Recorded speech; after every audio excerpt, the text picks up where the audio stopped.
of emphasis gets placed on intubation and all the fancy gadgets and fancy technology to get a tube in, but we simply forget the fact that that same tube needs to come out at some point. Complications, as all of us practicing anesthesiologists know, complications tend to happen much more at extubation than they do. Thrice as much you'll have a problem at extubation than you are going to at intubation. It results in fairly innocuous respiratory phenomena, ranging from coughing and a bit of bucking, which can quite quickly progress to bronchospasm, laryngospasm, hypoxia, and dreaded laryngospasm. Cardiovascularly, it is not innocent either. You could see either tachycardias or bradycardias, you could see hypertension, hypotension, and a lot of problems as a consequence. In addition, we know anybody doing clinical anesthesia, it's not without its problems. All this coughing and bucking can raise intracranial pressures, cause intracranial bleeds. It can mess up with the surgical field. It can cause wound dehiscence, pretty sharpish immediately after surgery. And again, in the context of COVID, it is a massively aerosol generating procedure. It generates as much aerosol, 15 times as much as an intubation would.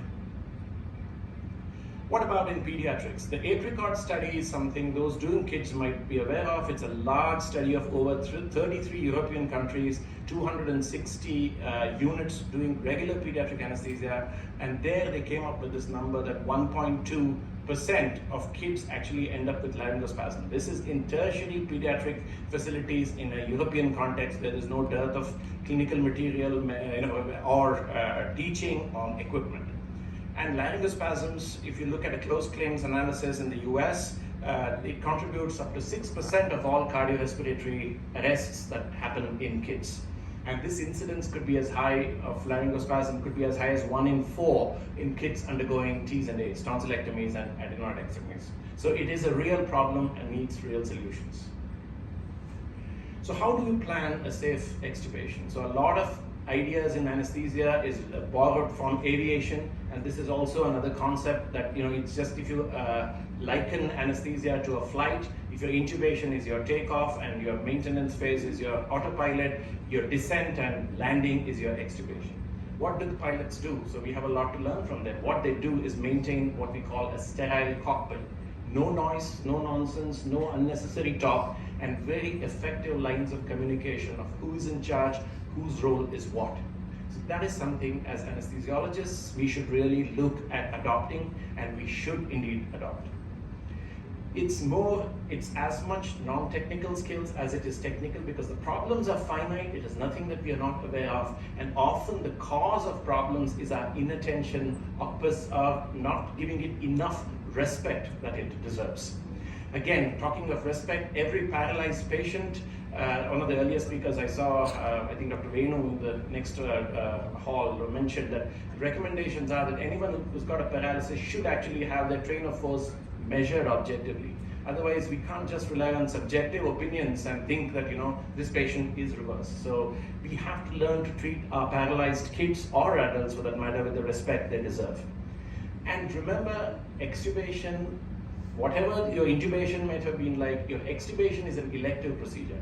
So to that extent, you have actually much more control on things, and you should actually, and we should actually plan for failure. And if you don't plan for failure, you will encounter failure.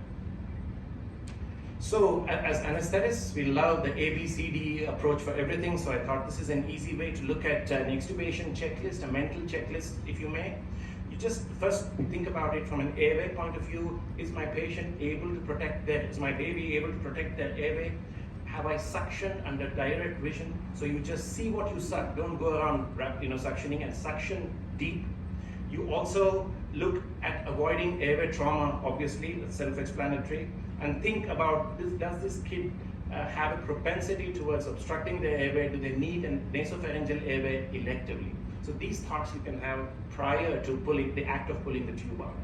Just like for intubation, you pre-oxygenate for extubation.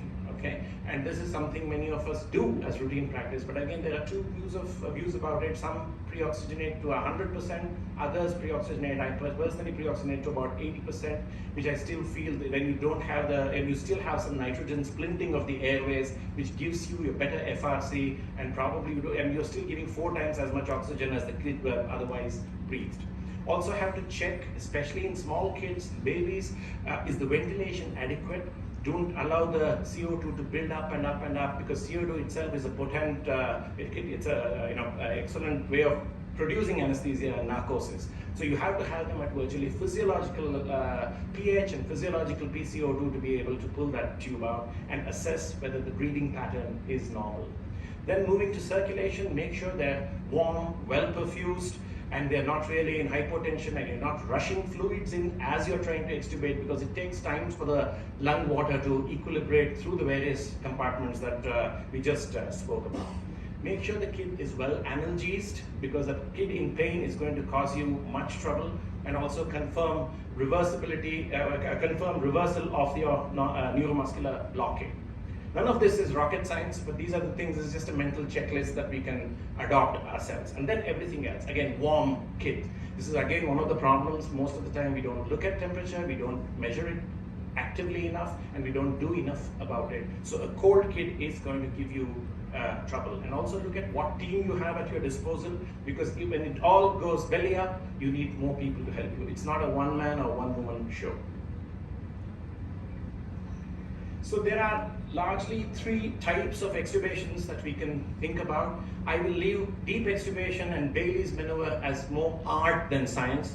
I'm not an artist. I don't think most of us here are artists. So as people of science, let us stick to the simple technique of no-touch extubations, okay? What we try to do at the end is increase your FiO2 to a reasonable number. 100% sounds absolutely fine. Make sure you have done your suctioning deep. You switch off your volatile anesthetic and allow time. Time is your friend.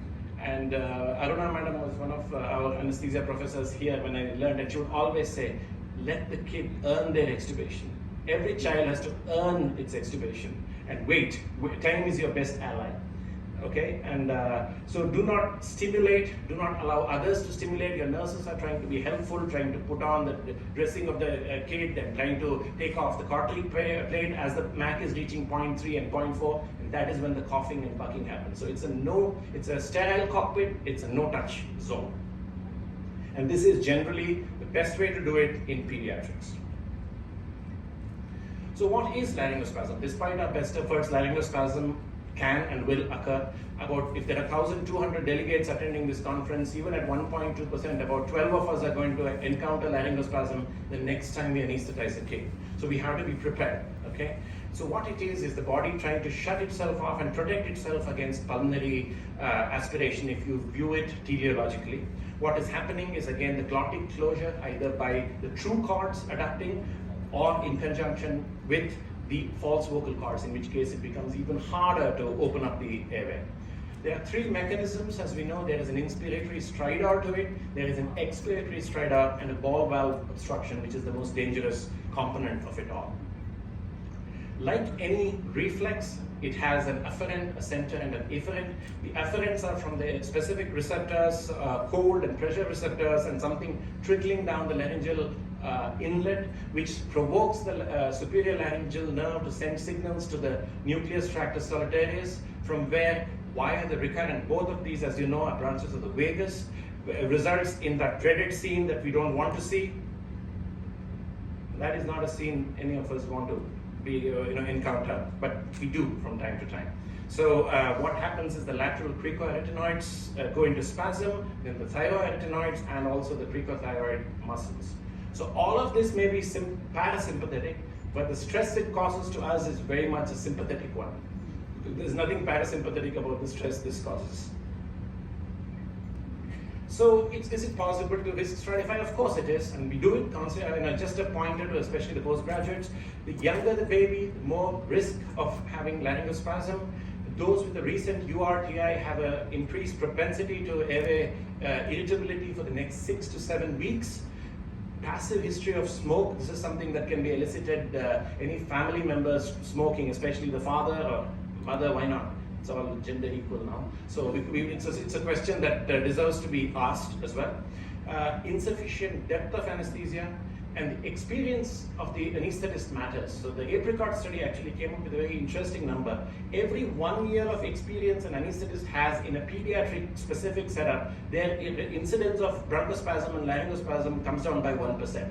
Someone who's been doing pediatric anesthesia for about 10 or 15 years, doing it well and paying attention, probably has a 10 to 15% lesser chance of provoking a problem at the end of the anesthetic. And again, intravenous techniques are supposed to be better than inhalational, but that is still a nascent stage. TIVA in adults alone in India is at a nascent stage. In fact, we just did a workshop the other day on it, but that is something that's worth thinking about. And some surgeries, understandably, it's a no-brainer that airway surgeries are more likely to cause problems. Surprisingly, hypospadias and skin transplants are known with increased risk of laryngospasms, and also urgent surgeries as opposed to elective ones.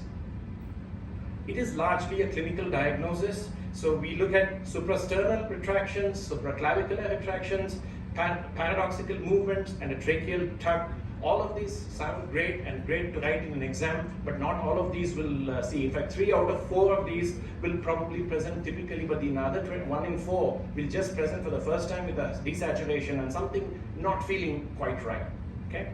So the inspiratory stridor, if heard, is terrifying, but not hearing a inspiratory stridor is ominous. So a silent chest is ominous. Please think about that as well. And eventually it all leads into a desaturation, a dreaded bradycardia, which cannot be compensated by our tachycardia, unfortunately, and cyanosis. So with that in mind, how do we go about preventing? Preventing is much better than trying to cure it.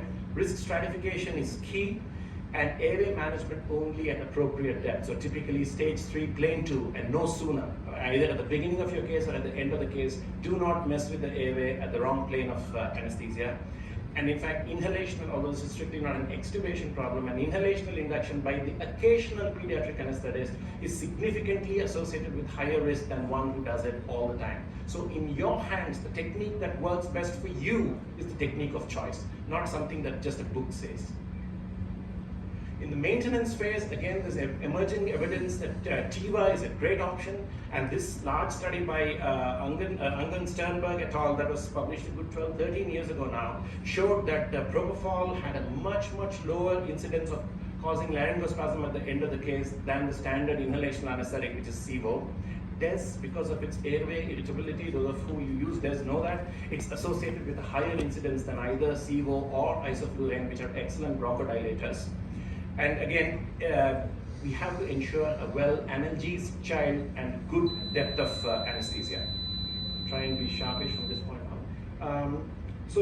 In the emergence phase, bottom line is, if it's an LMA you have put in, it's probably a good idea to suction and take it out deep. If it's an ET tube that you have put in, wait for the child to wake up fully and keep a positive transglottic pressure throughout till extubation. Do not let the child breathe through on a spontaneous mode with an ET tube. It's like breathing through a straw. It never works well, okay? And the no-touch technique that I was alluding to. Drugs-wise, you could try magnesium. Gulhas et al. Gave 15 mg per kg in their cohort and saw absolutely no laryngospasm, as opposed to 25% in the placebo group. And this another study, both Turkish studies, both have looked at different doses of magnesium between 15 and 30 mg per kg and found good evidence to support that, and I personally use magnesium 15 mg per kg in all my kids. Lignocaine has been tried to the point where they've done meta-analysis, and there's been statistically significant reduction with lignocaine, either which route gives, you give it by, does not seem to matter, but what seems to matter is you need to give it about 5 minutes before intended extubation. We know what to do. I'll just reason. So remove your triggering factors, try and keep your larynx clear, remove any supraglottic component through a triple airway maneuver, and CPAP. CPAP is your ally.